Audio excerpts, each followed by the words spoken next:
Sesungguhnya perlu kita ingat bersama, Allah tidak akan ciptakan jin dan manusia kecuali semata-mata untuk beribadah kepadanya. Hadirin yang dimuliakan Allah Subhanahu wa ta'ala, berbicara kita tentang ibadah, alhamdulillah baru saja kita melaksanakan suatu ibadah yang sangat penting untuk menentukan tegak atau robohnya agama Allah Subhanahu wa ta'ala. Sesungguhnya sholat adalah yang agama.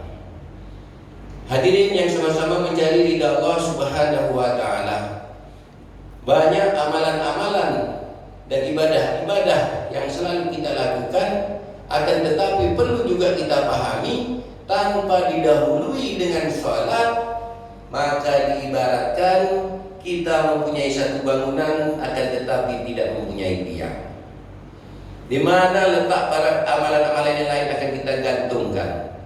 Jangankan bicara tentang sebuah bangunan, satu jemuran saja kalau tidak ada tiang untuk penyangga dari ujung ke ujung, maka jemuran tersebut akan ambruk dan berhamburan di atas tanah. Hadirin yang dimuliakan Allah Subhanahu wa ta'ala, kita juga pahami bersama, di mana-mana penyampaian tentang agama ini adalah kita mengetahui bahwa sesungguhnya amalan pertama kali yang akan dihisab di hadapan Allah di yaumil akhir nanti adalah sholat. Apabila baik amalan sholatnya, maka dengan izin Allah Subhanahu wa ta'ala segala amalan-amalan yang lain mengikut serta dengan keadaan baik. Dan sebaliknya, hadirin yang memuliakan Allah Subhanahu wa ta'ala, apabila dari awal proses pemeriksaan kita sudah buruk amalan sholat kita, maka jangan khawatir dan jangan pernah berharap yang lainnya akan terselamatkan. Pasti dan pasti buruk semuanya. Hadirin yang dimuliakan Allah Subhanahu wa ta'ala, maka di antara amalan-amalan dan ibadah-ibadah yang kita lakukan hari ini, namun tak kalah pentingnya satu persoalan yang hari ini langka, bahkan ada yang menganggap persoalan ini adalah asing. Perlu kita ingatkan pada diri kita masing-masing bahwa sesungguhnya perjanjian roh kita terhadap Allah Subhanahu wa ta'ala sebelum kita dilahirkan ke dunia ini tidak banyak, hanya 3 perkara. Satu, hanya untuk beribadah kepada Allah Subhanahu wa ta'ala. Kedua, kita akan dijadikan seorang pemimpin. Dan yang ketiga adalah dakwah ilallah. Hadirin yang dimuliakan Allah Subhanahu wa ta'ala, ibadah alhamdulillah sesuai dengan kemampuan kita sudah laksanakan. Kemudian seorang pemimpin, alhamdulillah kita sudah ditemukan Allah jodoh, artinya kita sudah menjadi seorang kepala keluarga. Inilah sejatinya pemimpin yang dimaksud oleh Allah Subhanahu wa ta'ala. Karena Allah Subhanahu wa ta'ala tidak pernah menyebut kepemimpinan seorang presiden, kepemimpinan seorang bupati, gubernur, tapi Allah mengatakan bahwa seorang pemimpin itu adalah imam. Nah, imam artinya kita memaklumi anak istri kita. Alhamdulillah, sesuai dengan kemampuan, sesuai dengan keterbatasan dan kekurangan kita yang ada, kita sudah menjadi dan sudah berupaya menjadi seorang pemimpin yang baik. Hadirin yang dimuliakan Allah Subhanahu wa ta'ala, meskipun dakwah ilallah ini terletak pada poin terakhir, tapi inilah salah satu jaminan kita untuk melaju ke surga Allah Subhanahu wa ta'ala. Atas dasar apa? Karena semua pada nabi dan rasul diutus oleh Allah Subhanahu wa ta'ala, tak lain dan tak bukan hanyalah untuk mendakwahkan agama Allah Subhanahu wa ta'ala. Khusus wabil khusus kita sebagai umat akhir zaman adalah bernahoda kepada baginda Nabi Muhammad sallallahu alaihi wasallam. Nah, berkat asbab perjuangan beliau, hari ini kita dilahirkan alhamdulillah juga dalam keadaan Islam. Di mana hadirin yang dimuliakan Allah Subhanahu wa ta'ala, tugas dan janji kita terhadap Allah Subhanahu wa ta'ala yang ketiga ini, sesungguhnya kalau kita tidak mampu menentang sebuah cabaran, cibiran dan hinaan sekalipun, yakin dan yakinlah keberatan kita untuk melaksanakan ini. Nah, dari ada beberapa beberapa hal daripada kerja pada jemaah tabligh ini yang tidak lepas daripada umpatan umat. Apakah kita harus marah? Demi Allah, jangan kita pernah marah. Inilah yang dirasakan oleh baginda Nabi Shallallahu Alaihi Wasallam. Hari ini baru kita dipalingkan muka, dimasakkan muka, belum seberapa. Zaman Rasulullah dahulu dilempar batu, dilempar kotoran, bahkan diludahi. Nah, begitulah perjuangan. Nah, hari ini hadirin yang dimuliakan Allah Subhanahu wa taala, makanya apabila kita mampu menguatkan diri kita dalam hal menghidupkan sunnah-sunnahnya baginda Nabi Sallallahu Alaihi Wasallam, tak lain dan tak bukan. Salah satu mahkum hadis yang mengatakan, barang siapa mencintai sunnahku, berarti dia mencintaiku. Barang siapa mencintaiku, maka dia nanti akan bersamaku di jannah. Ini sudah jelas.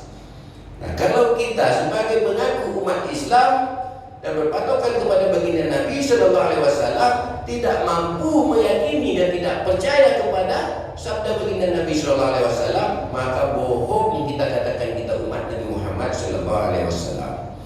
Hadirin yang dimuliakan Allah Subhanahu Wa Taala, makanya kita hari ini syariat yang sudah dilaksanakan oleh baginda Nabi Sallallahu Alaihi Wasallam.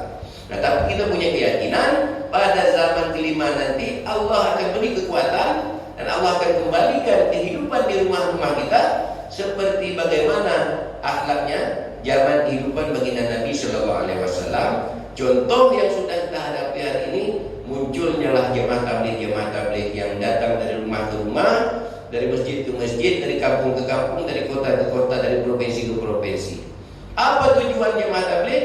Apakah jemaah tabligh ini untuk mengajari orang tempatan, untuk menggurui orang tempatan?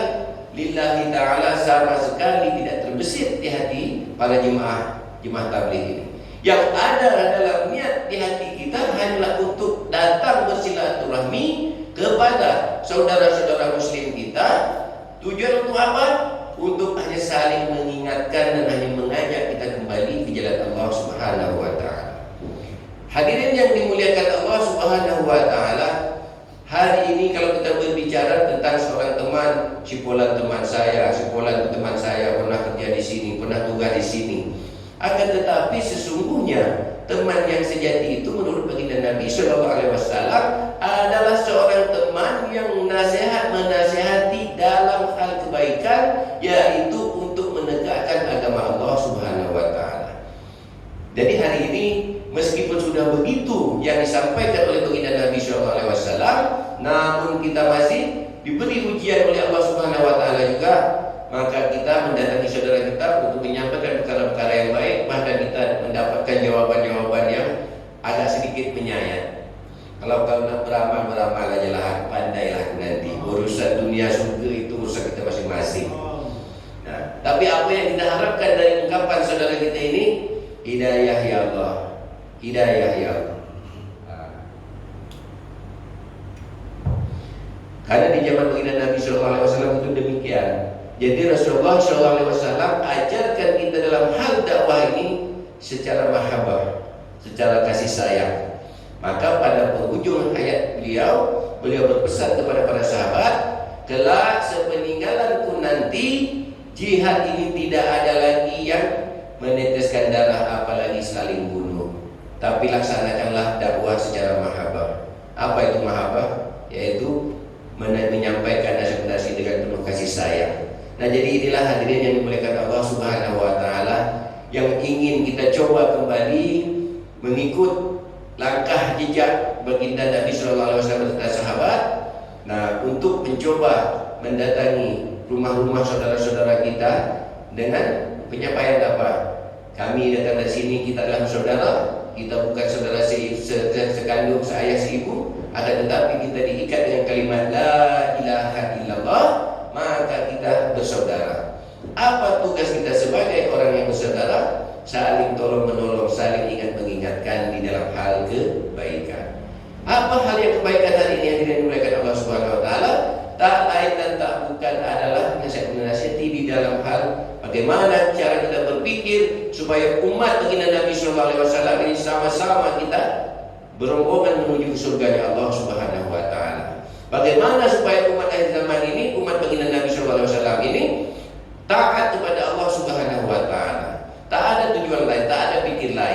Jadi meski bagaimanapun cibiran atau ejaan, jadi itu anggaplah bagian daripada mujahadah. Jadi suatu kehidupan, satu perjalanan hidup dalam rumah tangga aja, hadirin yang dimuliakan Allah Subhanahu wa taala, apabila dari mulai kita duduk di pelaminan sampai anak satu, anak dua, punya cucu, punya cicit, kalau tidak ada masalah di rumah tangga maka tidak termasuk kategori rumah tangga yang harmonis. Nah, karena kita hanya manis-manisnya saja, pahit tak ada. Sesungguhnya hidup kita ini, mari sama-sama kita melihat segelas kopi. Nah, kopi ini bisa kita jadikan sebuah filosofi hidup. Kopi ini adalah sebuah bubuk yang apabila dibuatkan di rumah maka dia pahit. Maka kolaborasinya kemana? Nah, apabila ditambah gula sedikit maka pahitnya akan terasa berkurang dan rasa manisnya akan muncul. Apabila hidup terlalu manis, nah kita pun takut juga kebanyakan makan manis. Hari ini kena pula kita penyakit gula. Nah, makan pahit saja kadang-kadang pengaruh pula dengan mah kita. Nah, jadi makanya kita menyeduh kopi itu harus mampu kita menetralisasi bagaimana rasa kopinya, bagaimana gulanya. Nah, begitulah